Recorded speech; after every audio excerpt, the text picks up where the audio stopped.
So, Bernie Madoff. Bernie Madoff was born in 1938. But the story starts really, I'd like to start 20 years before that, in 1918, in Boston, when an Italian immigrant had an investment idea. And his idea was based on an arbitrage opportunity because of hyperinflation that had taken place in Italy in the early 1900s. And the idea was to go and buy what were at the time called international reply coupons. These were forever stamps, sort of, that were recognized around the world.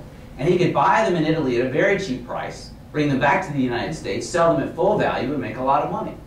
And in fact, he told his investors he could make 50% profits in just 45 days. Well, it generated quite a bit of interest, and he got some investors. And sure enough, after 45 days, people made 50% profit on their money. They told their friends, and their friends told their friends, and suddenly this operation had grown to an enormous size, really. And that took place over several years. Until finally a couple of reporters in the Boston area started to get a little suspicious and wondering how this business could get so big. And they went to a man named Clarence Barron. And Clarence Barron basically ran the Wall Street Journal and then started Barron's magazine. And they said to him, take a look at this operation and tell me what you think. Does this make sense? So he looked at it, and in his analysis, he figured out that for the operation to be as big as it was claimed to be, they would have had to have processed, bought and sold, 150 million of these international reply coupons, of these stamps. He called the Postal Service, who told him that throughout the world, there were 27,000 of these things in existence. Clearly there was a fraud. And eventually, as people tried to get their money back, and the skepticism grew, there was no money. He couldn't give them their money back, and so they all took very large losses. That immigrant's name was Charles Ponzi. And from that, we have what is now known as the Ponzi scheme. And while he wasn't the first to pull off something like this, his was the biggest at the time. And the basics of the Ponzi scheme is that investors come in, and the money they invest doesn't go into a business. It goes to the existing investors. And as those investors are happy that they get money, they attract new investors. And those new investors, their money goes in to an expanding group of existing investors. Until finally, the base of existing investors gets so large that you can't possibly bring in enough money to pay them all out. And then those people say, wait, there's something wrong. They ask for their money back, and then we realize that the money's all gone. And that's what happens with these things, is that the skepticism and the inability to bring in enough new money eventually makes them fail. And eventually, they all do. As for Bernie Madoff, as I said, born in 1938 in Queens, New York, in a Jewish section of Queens. And his parents were actually in the securities business. His mother was one of the few women at the time who owned her own securities business.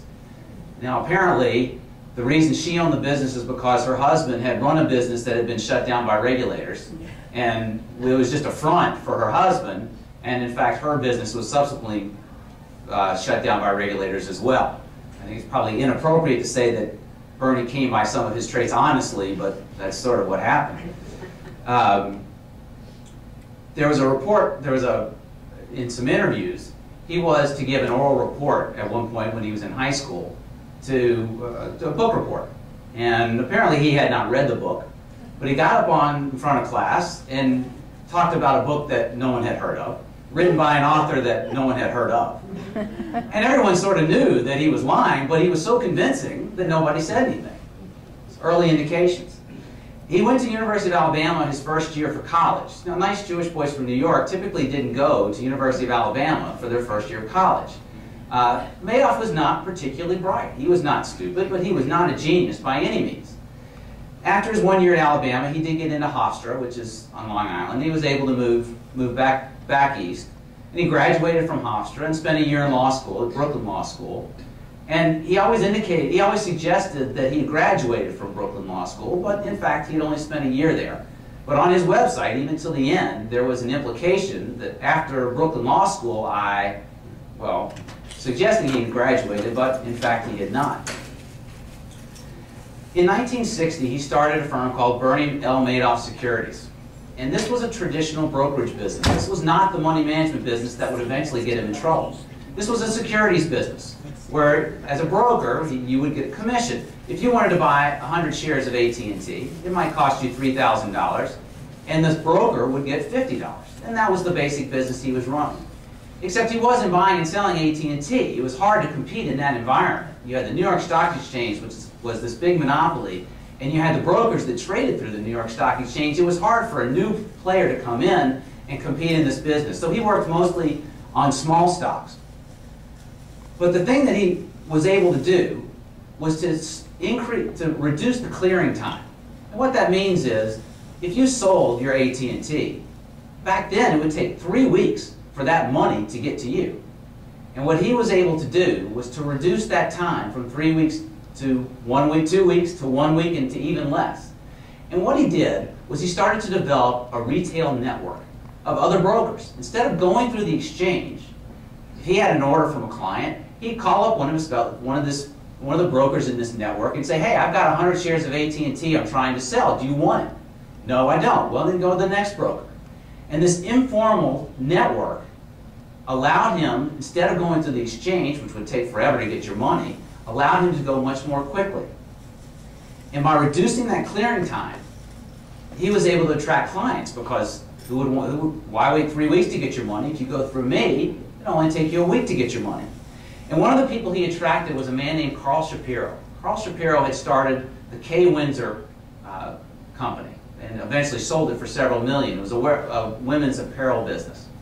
And so Carl Shapiro was a man with a lot of money, and when he found out how quickly he could clear his trades through Bernie Madoff, that's exactly what he did. He became a client of Madoff's. In the 1970s, this informal network of brokers, Bernie Madoff's brother Peter came into the business, and Peter was probably smarter than Bernie, and he added a lot of technology. And so this informal network of brokers that would talk over the phone, all got connected electronically through computers. And eventually this computer network became NASDAQ, the big stock exchange that now is as big as the New York Stock Exchange itself. And so Madoff's firm, ironically enough, made a very important contribution to finance in this country by helping develop NASDAQ. And in fact, Madoff himself was the chairman of NASDAQ for some time. And so he did make a good contribution, and the SEC really appreciated it. They liked that they could help people reduce commissions, that they could break up this monopoly that the New York Stock Exchange had. And so the SEC thought pretty highly of Madoff. That'll be important a little bit later on.